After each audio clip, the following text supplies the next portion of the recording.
أعوذ بالله من الشيطان الرجيم بسم الله الرحمن الرحيم حاميم والكتاب المبين إنا أنزلناه في ليلة مباركة إنا كنا منذرين فيها يفرق كل أمر حكيم أمرا من عندنا إنا كنا مرسلين رحمة من ربك إنه هو السميع العليم رب السماوات والأرض وما بينهما إن كنتم موقنين لا إله إلا هو يحيي ويميت ربكم ورب آبائكم الأولين بل هم في شك يلعبون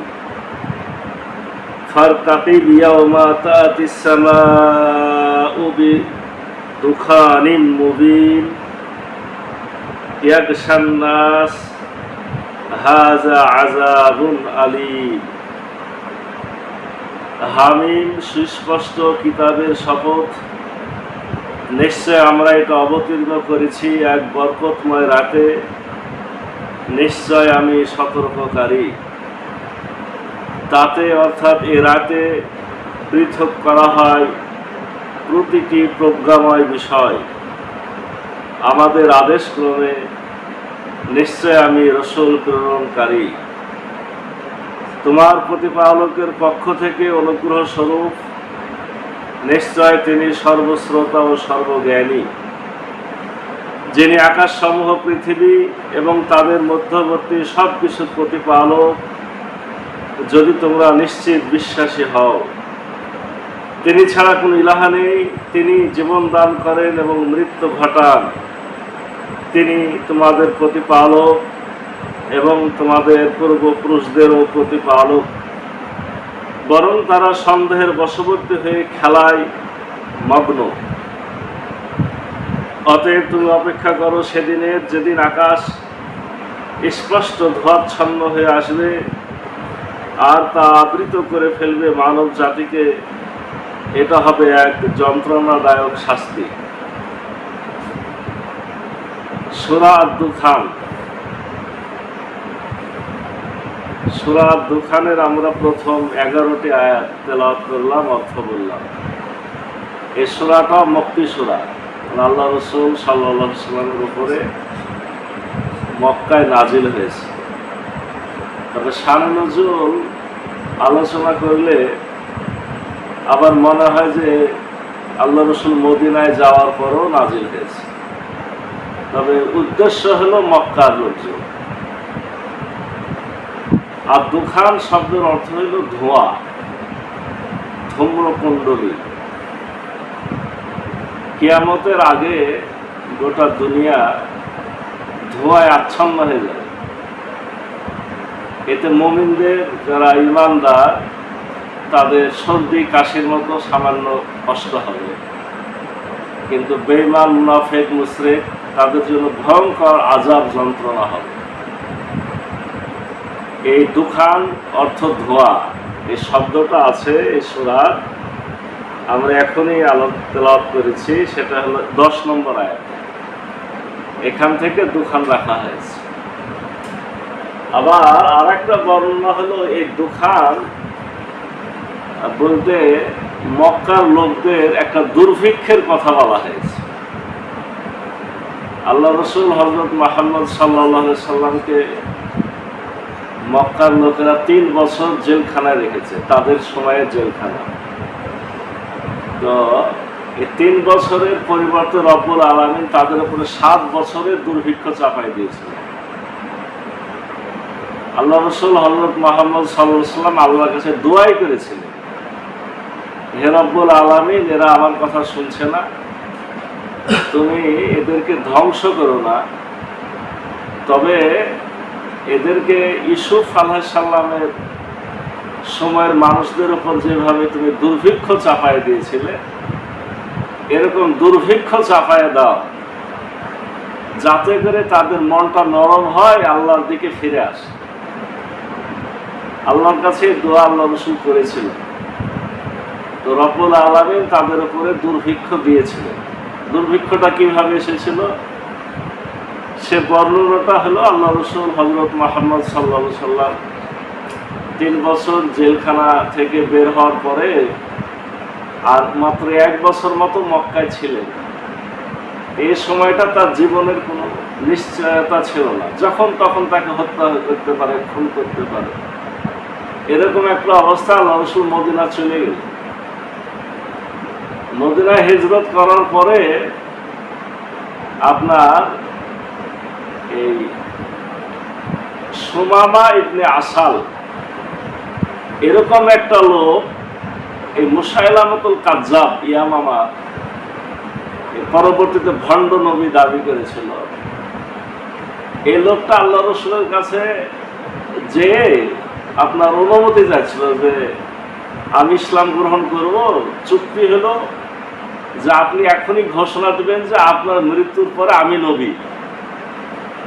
নবুওয়াতটা পৈতৃক সম্পত্তি না যে আমি আল্লাহ রসুল কাউকে দিয়ে দিবে। তো এটা তো কোনোভাবে মিলেনি।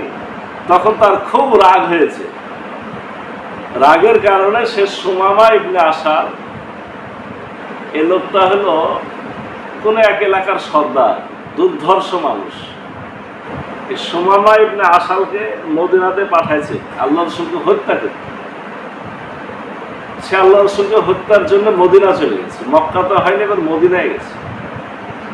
মদিনাতে সুমামা ইবনে আসাল যখন প্রবেশ করেছে তখন তার আচরণ, ভাব ভঙ্গিমা এটা দেখেই আল্লাহ রসুলের একজন পাহারাদার, তার নাম হচ্ছে মোহাম্মদ ইবনে মাসলামা, ইনিও খুবই দুর্ধর্ষ মানুষ, মুসলমানদের মধ্যে খুব চালাক চতুর। আল্লাহ রসুল গুরুত্বপূর্ণ অভিযান, যে সমস্ত অভিযান দ্রুত যেতে হবে এরকম জায়গাতে মোহাম্মদ ইবনে মাসলামাকে পাঠাতেন। এই মোহাম্মদ ইবনে মাসলামা এই সুমামা ইবনে আসালকে গ্রেফতার করে ফেলেছে।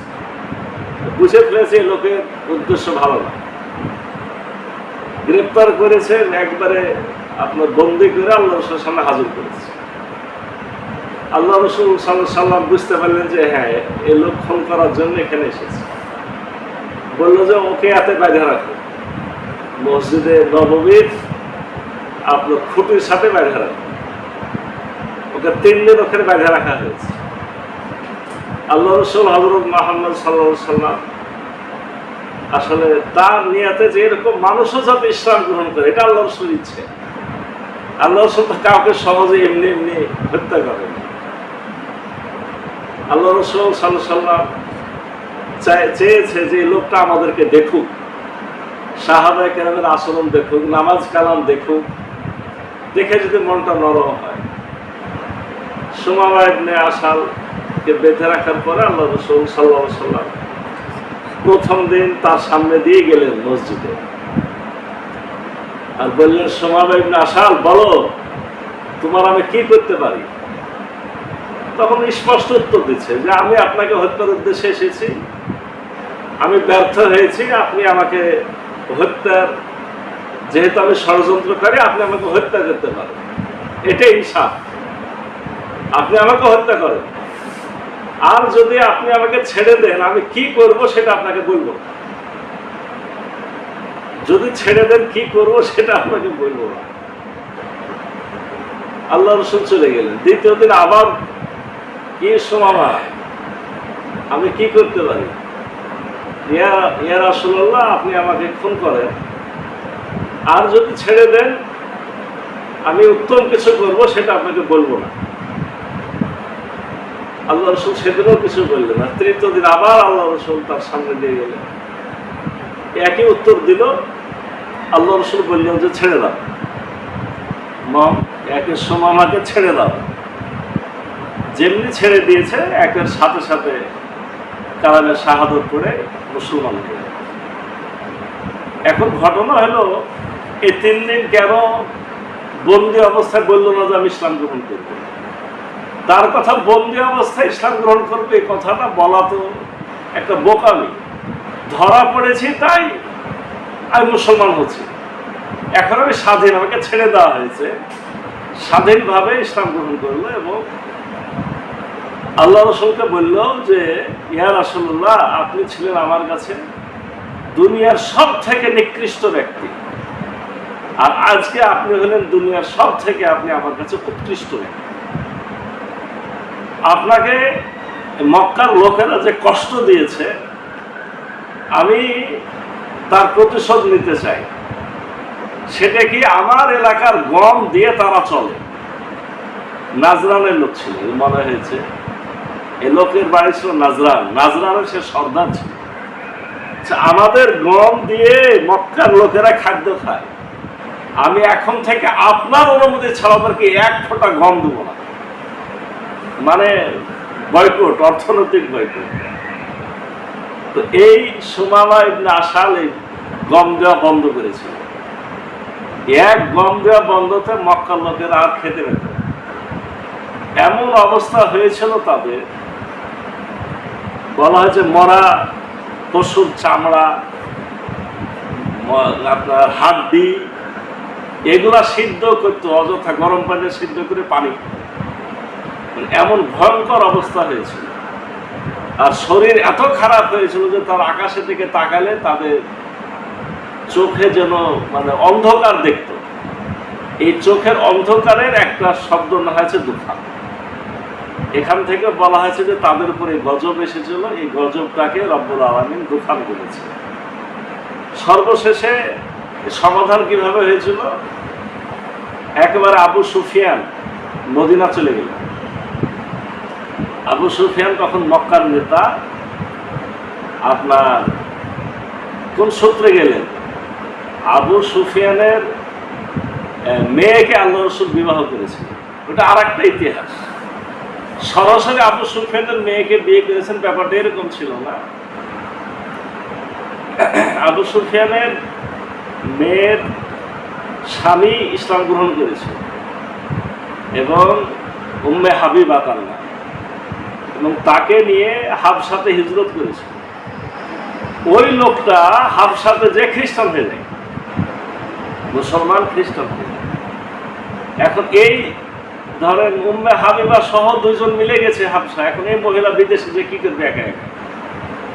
আল্লাহ রসুল খবর পেয়ে দূত মারফত নাজরানের কি হাবশার বাদশার কাছে পত্র প্রেরণ করলেন যে আপনি তার সাথে আমার বিয়ের ব্যবস্থা করেন। আল্লাহ রসুল এর পক্ষ থেকে হাবশার সম্রাট মোহরানা দিয়ে, এই যে আপনার এখন মোবাইলে বিয়ে বিবাহের সাথে হয়েছে না, জায়েজ না না জায়েজ, এখান থেকে এই মাসালা নেওয়া হচ্ছে। আল্লাহ রসুল মদিনায় থেকে গেলেন, আর ওই মেয়েটা উম্মে হাবিবা উম্মাহাতুল মুমিনিন হাবশাতে, এই দুই দেশে দুইজন, অথচ ওখানে আপনার হাবশার সম্রাট মোহরানা দিয়ে কবুল করালেন। আল্লাহ রসুলের স্ত্রী হয়ে গেলেন হাবশাতে থেকে। পরবর্তীতে তিনি মদিনায় আসলেন। এখন সুফিয়ান দেখছে আমার মেয়ে তো আছে মোহাম্মদের ঘরে, আমার তো সমস্যা নেই, আমি তো মোহাম্মদের কি শ্বশুর। এই মোহাম্মদের শ্বশুর সূত্র দাবি করে মদিনায় হাজির হয়ে গেল।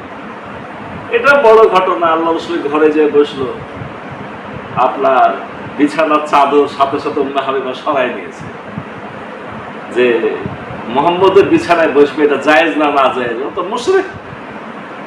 আমরা এখন একটা হিন্দু বা বিধর্মী ঢুকলেও তো এরকম মনে একটা আসতে পারে, আসে না? তো আবু সুফিয়ান তো খুব খেপে গেল যে একবার তুমি বেয়াদব মেয়ে তৈরি হয়েছে, এই চাদর আমার উপযুক্ত না, মানে উপযুক্ত না, আমি তার উপযুক্ত না, সে আমার উপযুক্ত না, কোনটা? শেষে আল্লাহ রসুলের কাছে অনুমতি নিয়ে গেলে তাকে বসার সুযোগ দিয়েছিল। তো যাই হোক, আবু সুফিয়ান আল্লাহ রসুলের সামনে হাজির হয়ে বললেন যে মুহাম্মদ, তোমার জাতির ওপরে রহম করো। তোমার আল্লাহ রসুল এটাই চাচ্ছিলেন যে এরকম একটা কষ্ট তাদের আসুক, তোমার জাতির উপর কষ্ট করো, রহম করো, তুমি দোয়া করো, এই বিপদটা দূর হয়ে যায়। এই ঘটনার পরে এই সূরাটা নাজিল। এই ঘটনার পরে সূরাটা নাজিল হয়ে উত্তর দেওয়া হয়েছে, এই যে বিপদ এসেছে, বিপদ মুহাম্মদের দোয়াতে আমি দূর করব, কিন্তু এটা সত্য তারা ইসলাম গ্রহণ করবে না। কেন করবে না?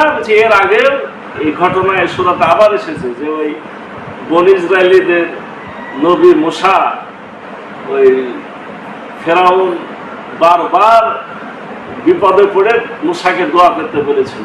কি হয়েছিল? মুসা নবী দোয়া করেছে, বিপদ দূর হয়েছে, আবার জায়গা তাই এবারও তাই হবে। এভাবে জবাব এখানে দেওয়া হয়েছে। আসুন, শুরুতে অনেক কথা বলা হলো, এখানে কয়েকটা আয়াতের খালি অর্থ যে হামিম, আল্লাহ এখানে কসম কেটেছেন এই কিতাবে, মানে কোরআনের সুস্পষ্ট কিতাবের শপথ, নিশ্চয় আমি এটা অবতীর্ণ করেছি বরকতময় রাতে। এই লাইলাতুল কদরের কথাটা এখানে এই সূরাতে এসেছে যে আমি যে রাতে নাজিল করেছি সেটা ছিল বরকতপূর্ণ রাত, অর্থাৎ লাইলাতুল কদর। কেন নাজিল করেছি? আমি মানুষকে সতর্ক করতে চাই। এ রাতে কি হয়? ফিহা ইফরাকু কুল্লু আমরিন হাকিম, প্রত্যেকটা বিষয়ের জ্ঞানগর্ভ ফয়সালা করা হয়। ওই যে বলিলাম যে লাইলাতুল কদরে আল্লাহ কিছু দেন, আল্লাহ জ্ঞানগর্ভ ফয়সালা করে। এই রাতে যে আপনার সিদ্ধান্ত হয় 1 বছর আর পরিবর্তন হয় না। আল্লাহ রাব্বুল আলামিন ভাগ্যটাকে নিজের হাতে রেখেছেন, প্রত্যেক বান্দার ভাগ্য। কারণ আল্লাহ মাঝে মধ্যে বান্দার আচরণের কারণে ভাগ্যের পরিবর্তন ঘটান, আর এই পরিবর্তনের কাজটা এই আয়াত অনুযায়ী লাইলাতুল কদরের রাতে হয়। তো এর শর্ত কি? এই জন্য আপনাকে গোটা বছর ভালো কাজ করে ওই রাতে দোয়া করতে হবে যে আল্লাহ তুমি আমার ভাগ্যের পরিবর্তনটা করো, আমি যাতে ইমানদার হয়ে যাই, আমি যাতে কোরআনের হেদায়েত পেয়ে যাই, আমাদের সমাজের লোক যাতে ভালো হয়ে যায়, দোয়াটা করতে হয়। তো বলছে এই রাতে জ্ঞানগর্ভ বিষয়ের ফয়সালা করা হয়। আমরা মেনে না, আমার আদেশ ক্রমে হয়। ইন্না কুন্না মুরসালিন, আর আমি নিশ্চয় রাসূল প্রেরণ করেছি। রাহমাতিন মির রাব্বিক, তোমার প্রতিপালকের পক্ষ থেকে অনুগ্রহ স্বরূপ। ইন্নাহু হুয়াস সামিউল আলিম, নিশ্চয় তিনি সর্বজ্ঞাতা সর্বজ্ঞানী। আল্লাহ কোরআনের কথা বললেন, বলার পরে বললেন যে আমার আদেশে আপনার এই কোরআন এসেছে, আমার আদেশে সব ফয়সালা হয়। আমি মানুষকে সতর্ক করার জন্যেই কোরআন নাজিল করেছি, আর আমি মুহাম্মদকে পাঠিয়েছি রাসূল হিসেবে, তোমাদের প্রতি আমার অনুগ্রহ হিসেবে। কোন আল্লাহ এটা পাঠিয়েছেন? যিনি আকাশসমূহ, পৃথিবী এবং তাদের মধ্যবর্তী সব কিছুর প্রতিপালক। আল্লাহ আসমানের প্রতিপালক, জমিনের প্রতিপালক। আসমান জমিনের মাঝে যত কিছু আছে সকল কিছু লালন পালন, প্রতিপালনকারী, খাদ্য সরবরাহকারী, মৃত্যুদানকারী। আল্লাহ কাউরির মৃত্যু ঘটান, কাউরির জীবন দেন। কোনো জীবের কেউ মৃত্যু ঘটলে কি হয়? তার খাদ্যের ব্যবস্থা হয়। এইভাবে যিনি সকল কিছু সাজিয়েছেন তিনি হলেন প্রতিপালক সকল কিছু। আল্লাহ বলছেন যদি তোমরা নিশ্চিত বিশ্বাসী হও তাহলে এটা বুঝবে। আল্লাহ বলছেন তিনি ছাড়া কোন ইলাহ নেই, তিনি জীবন দান করেন, তিনি মৃত্যু ঘটান, তিনি তোমাদের প্রতিপালক, তোমাদের পূর্বপুরুষদেরও প্রতিপালক। আল্লাহ বলছেন শুধু তোমাদের প্রতিপালক নয়, তোমাদের পূর্বপুরুষদেরও প্রতিপালক। মক্কার কাফের মুশরিকরা বলতো যে মুহাম্মদ তুমি যদি নবী হবা তো একটা কাজ করো, তুমি জীবন দাও, তুমি মৃত্যু দাও। একই তোমার আল্লাহ জীবন দেয়, মৃত্যু দেয়, তা আমাদের পূর্বপুরুষদেরকে হাজির করো, মরাগুলাকে হাজির করে একটু দেখাও, মরা বাপ দাদাদেরকে একটু হাজির করে দেখাও। তো মরা বাপ মানুষজনকে জীবিত করার ক্ষমতা রাসূলের নাই, এটা আল্লাহ। আল্লাহ তাদেরকেও তৈরি করেছেন, তোমাদেরকেও তৈরি করেছেন, তাদেরও তিনি প্রতিপালক ছিলেন। এখনকার তখনকার জীবন দিয়ে তাদের মৃত্যু তিনি ঘটাচ্ছেন, তোমাদের জীবন দিয়ে মৃত্যু তিনি ঘটাবেন। আর কিয়ামতের জ্ঞানটা শুধু আল্লাহর হাতে আছে। আল্লাহ জবাবগুলো এর মাধ্যমে দিয়ে দিয়েছেন। বরং তারা সন্দেহের বশবর্তী হয়ে খেলায় মগ্ন। যারা কিয়ামতকে মানে না 1 নম্বর, আর 2 নম্বর কিয়ামতের ব্যাপারে সন্দেহ পোষণ করে, তারাই কিন্তু খেলতামাশাতে মগ্ন আছে। কি রাত জেগে খেলাধুলা চলছে তো নাকি? খেলতামাশায় মগ্ন কারা? আল্লাহ জবাব দিয়েছে। এগুলো বললে তো অন্যরা কষ্ট করে, নামাজ কালামে ধাপ ধাচ্ছেন, অথচ রাত জেগে ঠিকই ওই ইবাদতটা করছে। আল্লাহ বলছেন কারা খেলতামাশায় মত্ত? যারা কিয়ামত হয় মানে না, অথবা কিয়ামতের শাস্তি নিয়ে এখন সন্দেহের মধ্যে আছে। অতএব তুমি অপেক্ষা করো সেদিনে, যেদিন আকাশ স্পষ্ট ধোঁয়াচ্ছন্ন হয়ে আসবে। এই ধোঁয়ার ব্যাখ্যা দুই রকমের আমি বলে দিলাম। একটা ধোঁয়া দুর্ভিক্ষের ধোঁয়া লেগেছিল মক্কায়, আবার আর একটা ব্যাখ্যা হলো এটা কিয়ামতের কথা রব্বুল আলামিন বলছেন যে তখনও একটা ধোঁয়া আসবে আর তা আবৃত করে ফেলবে মানব জাতিকে। এটা হবে এক যন্ত্রণাদায়ক শাস্তি। আমরা আজকে 1 থেকে 11 আয়াত পড়লাম, অর্থ বললাম, আর মৌলিক কথাগুলো শুরুতে বলেছি। রব্বুল আলামিন আমাদেরকে বাকি আলোচনা সামনের দিনে শোনা এবং সূরা দুখান খুব ফজিলতপূর্ণ সূরা, কিন্তু সূরা ইয়াসিন, সূরা রহমান, সূরা দুখান, এই যে সূরাগুলোর ব্যাপারে, সূরা মুলক যে সূরাগুলোকে ফজিলতপূর্ণ বলা হয়েছে তার মধ্যে সূরা দুখান কিন্তু একটা। তো রব্বুল আলামিনের সূরার উপর মহব্বত সৃষ্টি করার এবং দুখান থেকে শিক্ষা নিয়ে সেভাবে আমাদের জীবন জিন্দগি গঠনের তৌফিক দান করুন সকলকে আল্লাহ।